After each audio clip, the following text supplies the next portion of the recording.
सकता कि what is micro circulation? फिर मुझे बाय नेम पूछना पड़ेगा। अच्छा जी, शाहनूर बताएं what is micro circulation.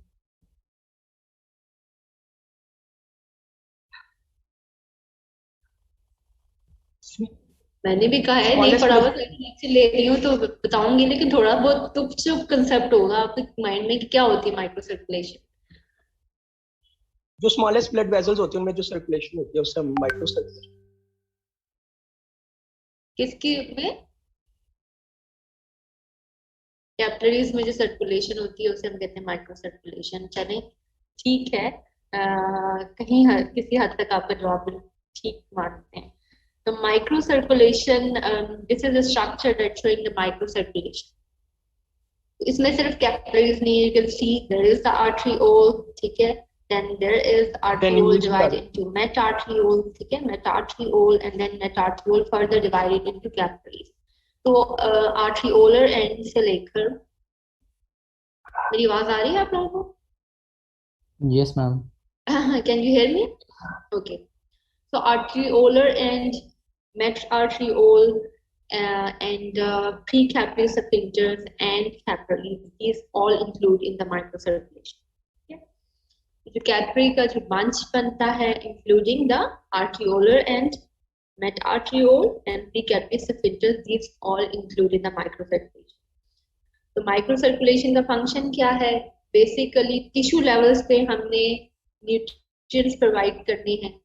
Heart क्यों पंप कर रहा है? हार्ट पंप कर रहा है ताकि आपके जो सेल लेवल पे, टिश्यू लेवल्स पे, ऑर्गन लेवल पे आपको न्यूट्रिएंट्स प्रोवाइड किए जाएं, ऑक्सीजन प्रोवाइड की जाए, वहां से वेस्ट प्रोडक्ट्स रिमूव आउट हो जाए। ठीक है, तो बेसिकली जो टिश्यू लेवल पे जो स्ट्रक्चर पड़ा है, that is the micro circulation.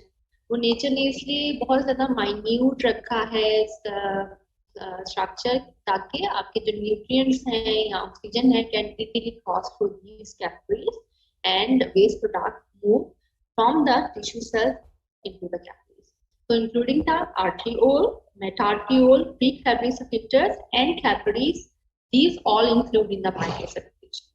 ठीक है, फंक्शन आपको पता है, that is important in the transport of nutrients to the tissues and removal of the waste products. Over 10 billion capillaries are present in your body. So they have the total surface area of 500 to 700 square meter, perform the function of the solute and fluid exchange. तो आपकी body में billions of capillaries हैं, 10 billions capillaries हैं, और अगर हम उसको की लेंथ लें तो total surface area 500 to 700 square metre बनता है, जो कि एक फुटबॉल के स्टेडियम जितना है। ठीक है, तो इतना कम्प्लेक्स नेचर ने स्ट्रक्चर क्यों दिया? To need to basically for requirement of your body. हर टिश्यू, हर बॉडी के सेल तक न्यूट्रिएंट्स और ऑक्सीजन प्रोवाइड करने के लिए ये स्ट्रक्चर दिया गया, that is the micro circulation. अगर ये स्ट्रक्चर ना हो या किसी भी लेवल पे, किसी भी बॉडी के किसी भी पार्ट पे आपका जो माइक्रो सर्कुलेशन,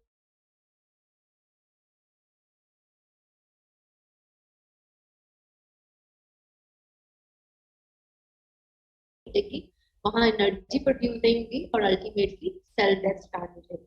फॉर एग्जाम्पल मैं कहती हूँ कि आपका एक बिग टो में माइक्रो सर्कुलेशन अफेक्टेड हो गई due to some reason.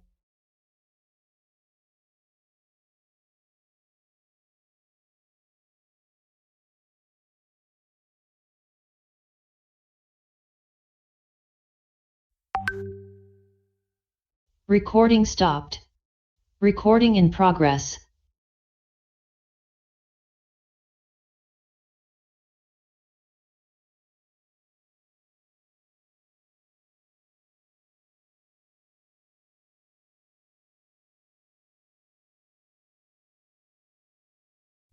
Okay, can you hear me?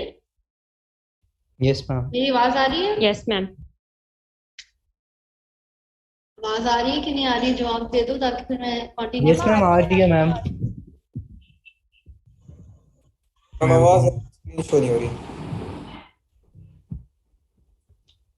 I think ma'am को आवाज भी नहीं जा रही।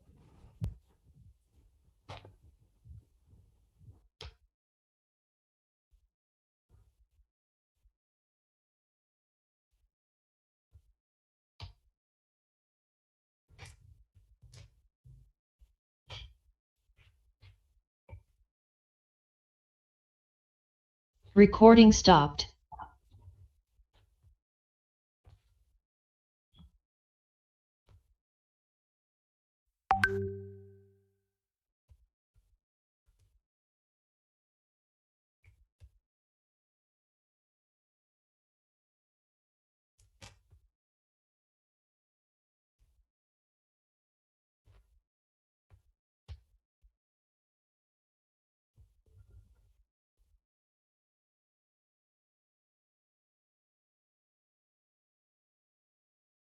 Recording in progress.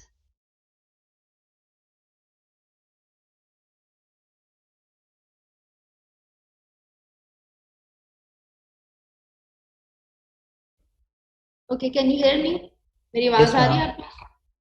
अच्छा, Yes. नेटवर्क इशू हो रहा था, तो अल्लाह करे अब इंटरनेट का प्रॉब्लम ना हो।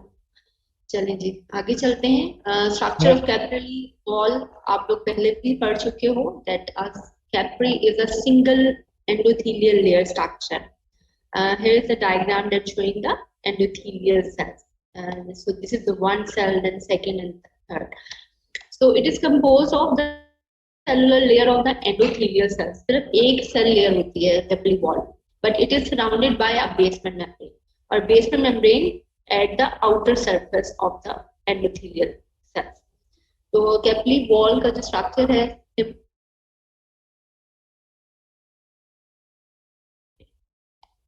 total thickness of the capillary wall is 0.5 micrometer. यानी कि बहुत ही कम, बहुत ही स्मॉल थिन स्ट्रक्चर है इसका, 0.5 micrometre. Diameter of the capillary is 4 to 9 micrometre, यानी इतना कम होता है कि barely large enough for red blood cells and other blood cells to cross. Capillary में हमने जैसे पहले भी बात की थी कि अगर आरबीसी का बाइकनकेव स्ट्रक्चर नहीं होता, स्टैंडर्ड बाइकनकेव स्ट्रक्चर है, तो फिर आरबीसी क्रॉस नहीं कर सकता था कैपिलरी से, जितना नेचर ने दिया है उसको स्ट्रक्चर। और पर्पस क्या है आरबीसी को इस तरह गुजारने का? नेचर ने 4 to 9 माइक्रोमीटर दिए हैं, ज्यादा भी दे सकते थे।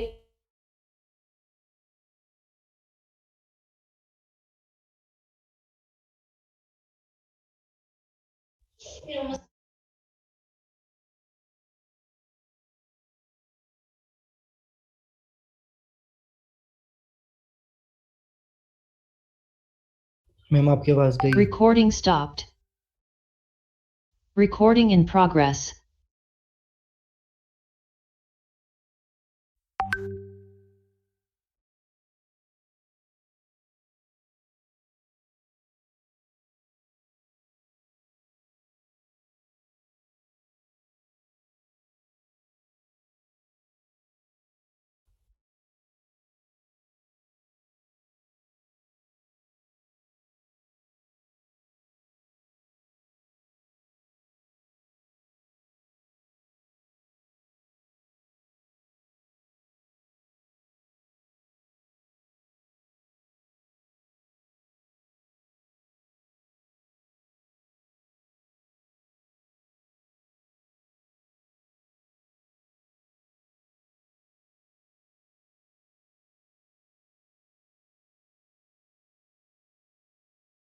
Recording stopped.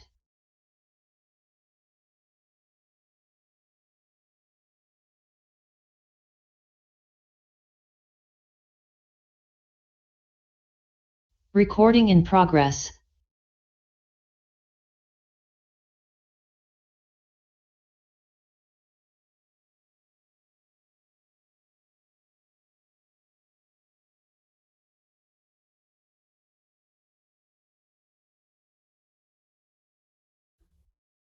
आज पता नहीं क्या इश्यूज हो रहे हैं इंटरनेट पे, बार बार मैम ड्रॉप कर मौसम रहे हैं। खराब हुआ है ना, इस वजह से। मौसम खराब हुआ है, हाँ, जो इंटरनेट को मौसम लग गया। चले, अल्लाह करे हमारा लेक्चर हो जाए, वरना मैम अटेंडेंस तो नहीं दोबारा मार्क करनी पड़ेगी ना? नहीं नहीं, आपने पहले कर दिए तो फिर दोबारा मार्क ना करें, ठीक है? चले जी, coming to the next slide. The capillaries have pores in the capillary membrane. There is two types of pores in the capillary membrane. One is the intercellular clefts. So you can see here, this is the structure of the capillary wall. There is a cleft-like, slit-like structure. These are called intercellular clefts. So these clefts, you can see these are about curve-like slit structure that the width of this cleft is about 6 to 7 nanometer, which is slightly smaller than the diameter of the albumin protein and molecules. So this intercellular cleft is responsible for movement of fine and substances across the capillary towards the tissues. And another pore that is very important is the plasma lemma vesicle, that is also called cavuli, small caves. So these cavuli-like structures, these are also responsible for transport of substances across the capillary to the tissue cells. So there is two types of pores in the capillary membrane. One is the intercellular cleft, that is the slit-like structure, and the second one is the pore-like vesicles, that is called plasma lemma vesicles or cavuli. So here you can see in this diagram, here is the intercellular clefts. So small water-soluble substances pass through these pores. ठीक है, water-soluble and small. क्योंकि हमने बात की थी कि ये इसका जो वेट है वो एल्बुमिन से भी स्मॉलर है, तो इसलिए सिर्फ small molecules and water soluble molecules can pass through intercellular clefts. But the lipid-soluble substances to have to pass through these through the capillary membrane, they will pass through the plasma lemma vesicles or capillary. Okay. Now, sometime in some structures, in some organs, these pores in the capillary membrane become specialized. वैसे तो typical जो हमने दो pores पढ़े हैं, intercellular क्लैफ्ट्स और plasma lemma vesicle, वही present होते हैं।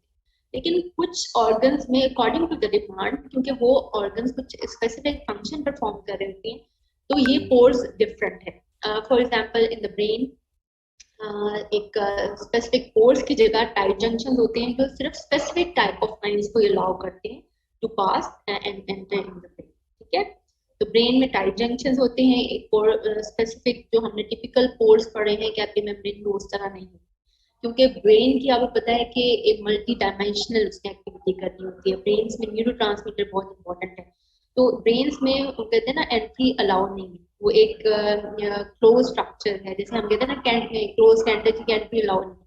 तो ब्रेन में जो एंट्री के लिए हमें बड़ी स्ट्रिक्ट रिस्ट्रिक्शन है, तो वहाँ टाइट जंक्शन है, स्पेसिफिक पोर लाइक स्ट्रक्चर्स नहीं है। ठीक है, इस तरह लिवर है, आपको पता है लिवर में आपके पूरी तकरीबन मोस्टली जो बॉडी है उस जो ब्लड है वहाँ जाता है, और जितने भी न्यूट्रिएंट्स हैं अगर वहाँ रिक्वायरमेंट हो, एक्सेस हो बॉडी से, तो वो वहाँ जाके स्टोर हो जाते हैं। ठीक है, तो इसलिए लिवर की जो ब्लड सप्लाई है बहुत ज्यादा होती है। तो लिवर में जो पोर्स है ना वो क्लेफ्ट लाइक होते हैं, यानी कि वहाँ क्लेफ्ट प्रेजेंट है। क्लेफ्ट का मतलब बड़ा पोर, ठीक है ना, cleft like slit like structure, तो इजीली वहाँ से सब्सटेंसेस को, न्यूट्रिएंट्स को क्रॉस कर सकता है। इवन के plasma membrane like plasma protein albumin can easily cross through these cleft in the liver. ठीक है, गैस्ट्रोइंटेस्टाइनल के ब्रेन और लिवर के दरमियान होते हैं, यानी कि जो लिवर की पोर्स हैं या क्लेफ्ट्स हैं वो बहुत ज्यादा पोरस हैं। ब्रेन की टाइटली जंक्शन है जीआई की इनके मिडल में होती है, क्योंकि जीआई का भी बहुत ज्यादा फंक्शन इस तरह है कि आपकी जितने भी न्यूट्रिएंट्स हैं वो सब एब्जॉर्ब होते हैं जीआई की कैपिलरी मेम्ब्रेन से, और फिर जाके आपके बाकी सर्कुलेशन में एंटर होते हैं। फिर आपकी जो glomerular capillaries of the kidney है, it again fenestrine mean bigger pore like structure.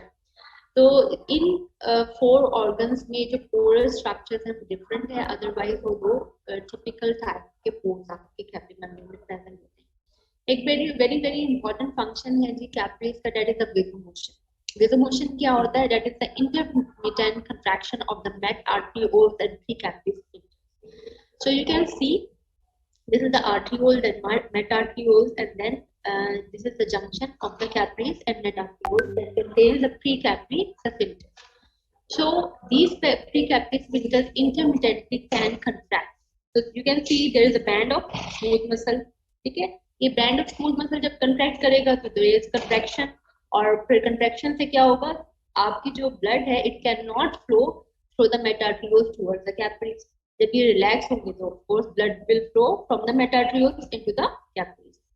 So that's why due to the intermittent contraction of the met arterioles and precapillary sphincters, the blood flow of the capillaries is also intermittent. Continuous नहीं होगी, गति आती जा रही है, but restricted है। जैसे हम आपने देखा होगा डैम्स में, कभी हम डैम को बंद कर देते हैं, कभी हम डैम का वाटर ओपन करते हैं और वो फॉल करता है और उससे बिजली बनती है, ठीक है। हम डैम की में वाटर की मूवमेंट को कंट्रोल कर सकते हैं। इसी तरह नेचर ने प्री कैपिलरी स्फिंक्टर एक जंक्शन रखा है जहां आप कैपिलरीज की फ्लो को कंट्रोल करते हैं। So that's why, because of this, blood does not flow continuously through the capillaries, but there is an intermittent flow in the capillaries. So this is called vasomotion. तो अगर vasomotion को define करना पड़े तो कहेंगे due to the intermittent contraction of the metatartrioles and precapillary sphincters, there is intermittent flow within the capillaries. Okay, that is the definition of the vasomotion. अब ये वेसोमोशन क्यों होती है, वैसे तो डिटेल से ब्लड फ्लो में भी हम इसका मैकेनिज्म पढ़ेंगे, लेकिन जल्दी से देख लेते हैं कि this is the mechanism vasomotion कि when there is decrease oxygen delivery towards the blood और decrease tissue oxygen, tissue level पे ऑक्सीजन कम हो जाती है, यानी इस रीजन में आपकी टिश्यू ऑक्सीजन कम हो गई है।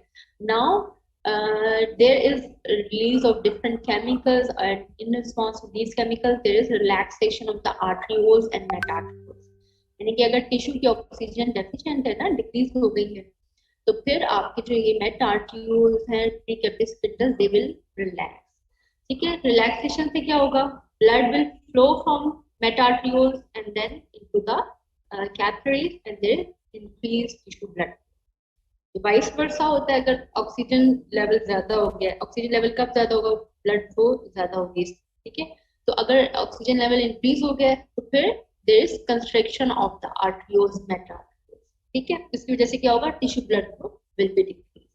So this is a vasomotion. Vasomotion कहते हैं किसे, intermittent contraction of the metatartrioles and precapillary sphincters lead to the intermittent blood flow within the capillaries. तो ये बात याद रखना कि कैपिलरीज में कॉन्टिन्यूअस फ्लो नहीं है, इंटरमिटेंट कंट्रोल ब्लड फ्लो, ठीक है। जब रिक्वायरमेंट होगी हम न्यूट्रिएंट्स को अलाउ करेंगे कि एंटर हो कैपिलरीज में, जब नहीं होगी हम मतलब नेचर वो अलाउ नहीं करेंगे, ठीक है। Solutes and fluids exchange across the capillaries. Most important means by which the substances are transferred between the plasma and interstitial fluid is by diffusion. Lipid-soluble substances diffuse directly through cell membrane of the capillaries, and lipid-insoluble substances such as water, sodium, chloride, glucose cross capillaries wall via intercellular flex. Concentration difference across the capillary enhance the diffusion. मतलब diffusion जिस चीज को जिन factors पे depend करती है, क्योंकि यहाँ simple diffusion हो रही है, तो concentration gradient is most important factor for which the diffusion occur. अगर कंसंट्रेशन ग्रेडियंट ही नहीं होगा कैपिलरी और टिश्यू लेवल पे, तो फिर तो डिफ्यूजन नहीं होगी ना। अगर दोनों साइड पे आयंस और सारे केमिकल्स इक्वल हैं तो फिर तो फ्लूइड मूव नहीं करेगा। लेकिन concentration gradient is the main factor that contribute in the diffusion across the capillary towards the tissue, from tissues to the capillaries. जो ज्यादा concentrated होगा, फॉर एग्जांपल हम कहते हैं कि ऑक्सीजन कैपिलरीज में ज्यादा है तो it will move from the capillaries towards the tissue. Carbon dioxide क्योंकि टिश्यूज में ज्यादा होता है, it will move from the tissues towards the capillaries.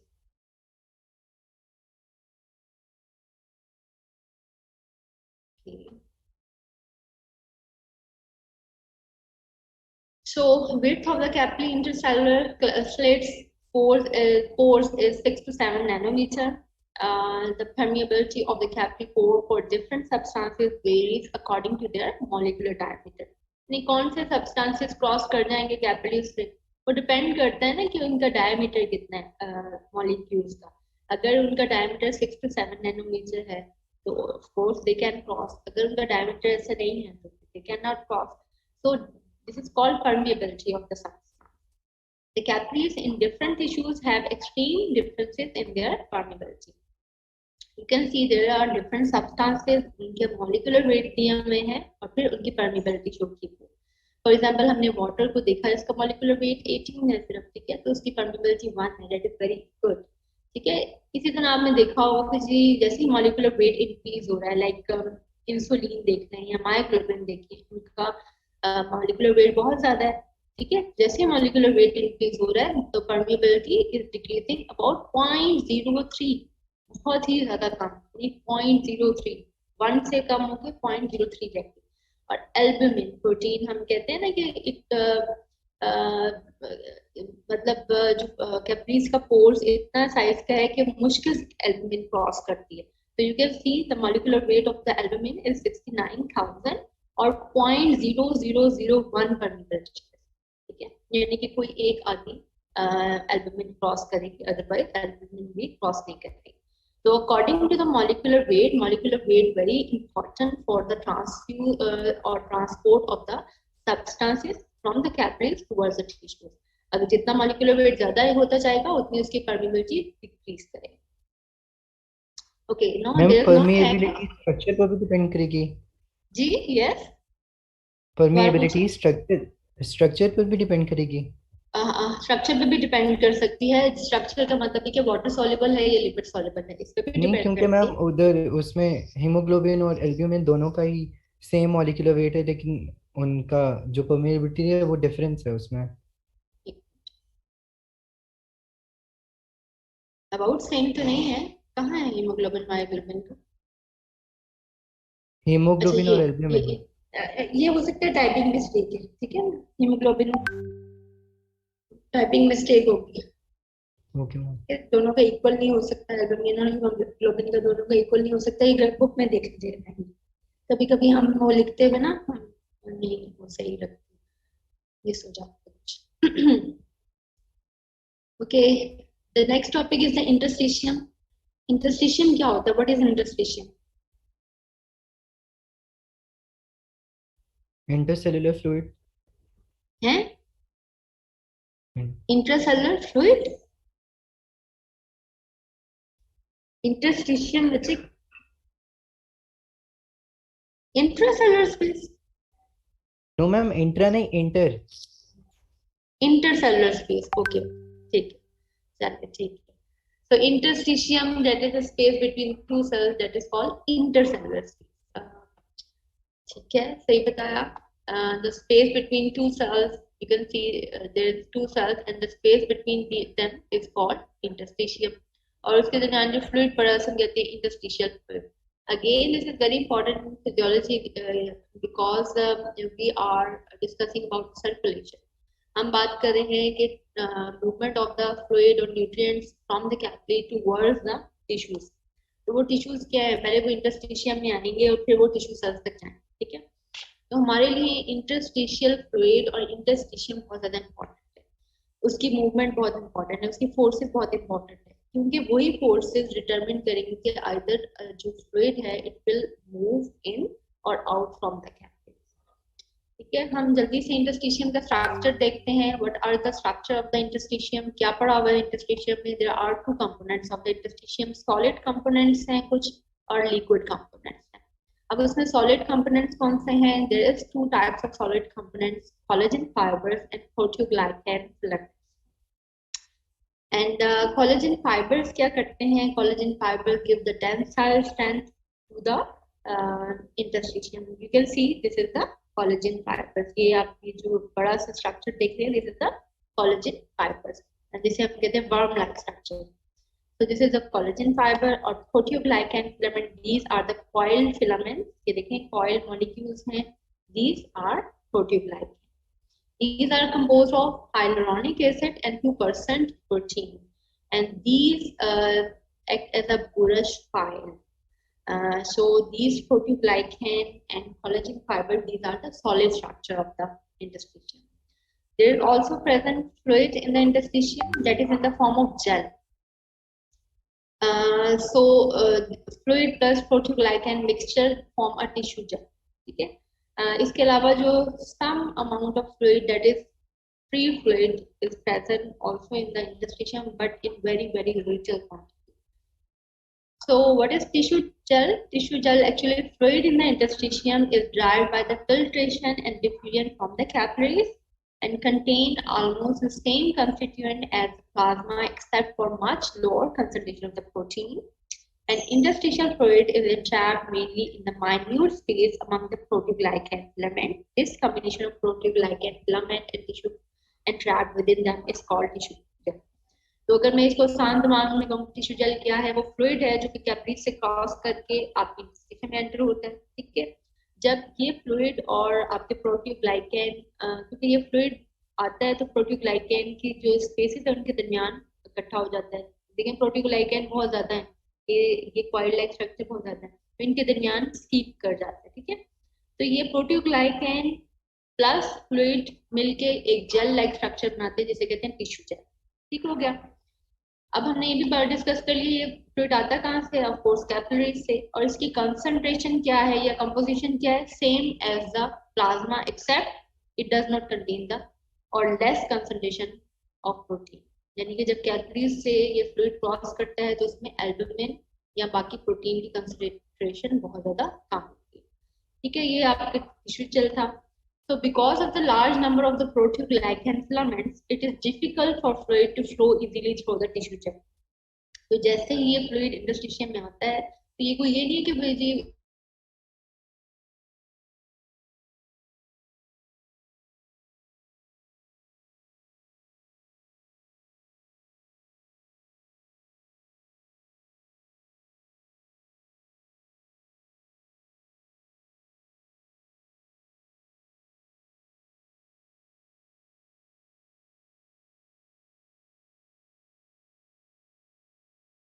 Recording in progress.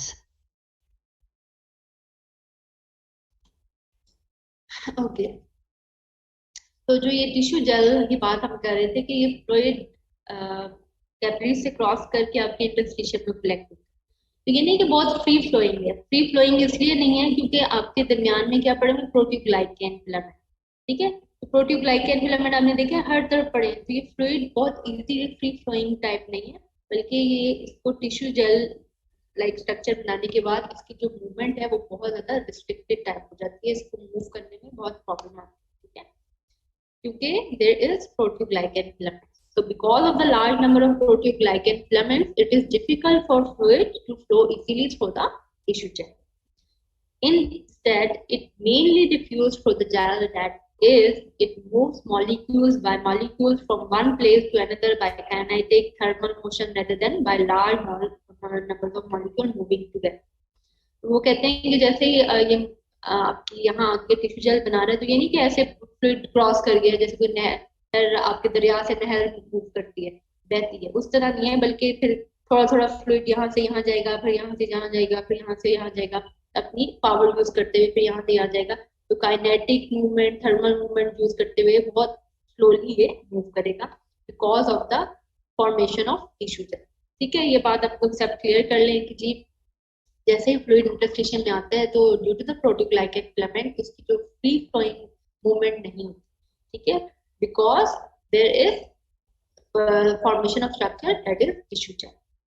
अच्छा जी, फिर हमने एक बात की थी कि जो फ्लूइड है that is present in the interstitium, एक तो टिश्यू जेल की फॉर्म में प्रेजेंट होता है और एक टीचर ने इसको एक वेसिकल लाइक स्ट्रक्चर दी है जिसके अंदर पड़ा होता है that is called free fluid vesicles. Sorry, this is the structure.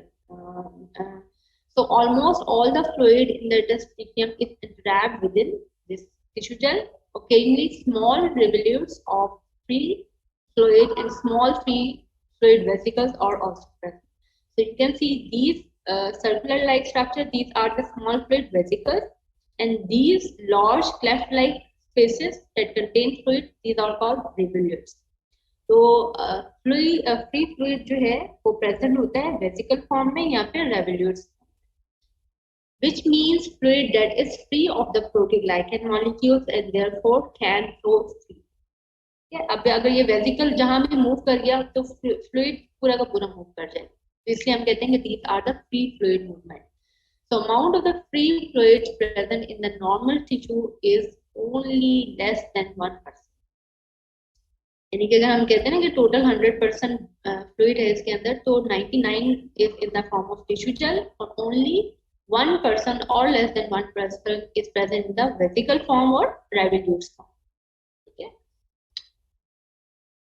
Okay, now coming to the very very very very important topic that is the Starling forces that determine either और how the fluid filtration occur across the capillaries.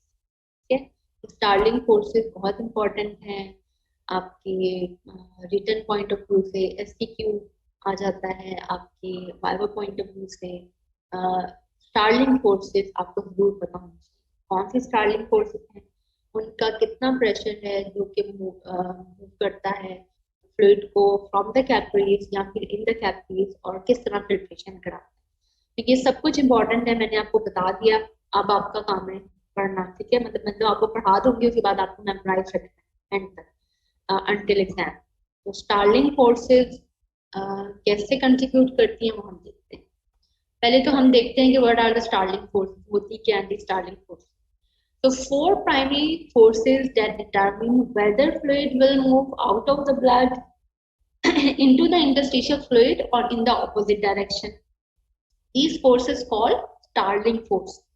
और ये Starling forces क्यों कहते हैं इनको? In honor of the physiologist Ernest Starling, who first demonstrated their importance. उसके नाम पे हम इनको Starling forces कहते हैं। उसने हमें बताया कि there are 4 forces that determine the fluid movement.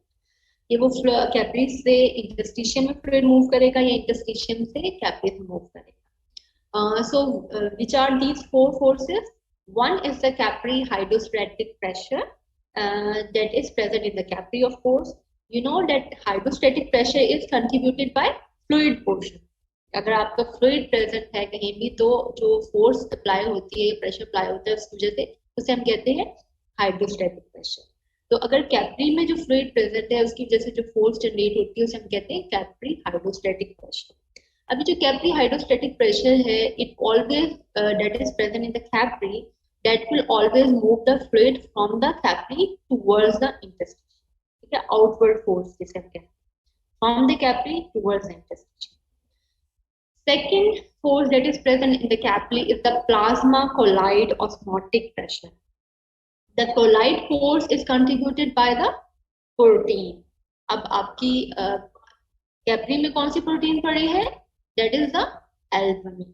ठीक है, तो plasma colloid osmotic pressure is contributed by albumin. आपकी कैपिलरीज में जितनी ज्यादा एल्बुमिन होगी आपकी प्लाज्मा कोलाइड ऑस्मोटिक प्रेशर उतना ज्यादा होगा। अगर एल्बुमिन किसी वजह से आपकी डेफिशिएंट हो गई है तो plasma colloid osmotic pressure decrease हो जाएगा। अभी जो प्लाज्मा कोलाइड ऑस्मोटिक प्रेशर है ये क्या करता है? आपको पता है ना कि प्रोटीन के ऊपर नेगेटिव चार्ज होता है। Protein always has a suction effect, अपनी तरफ वाटर को खींचती है, अपनी तरफ पुल करती है वाटर। तो plasma colloid osmotic pressure will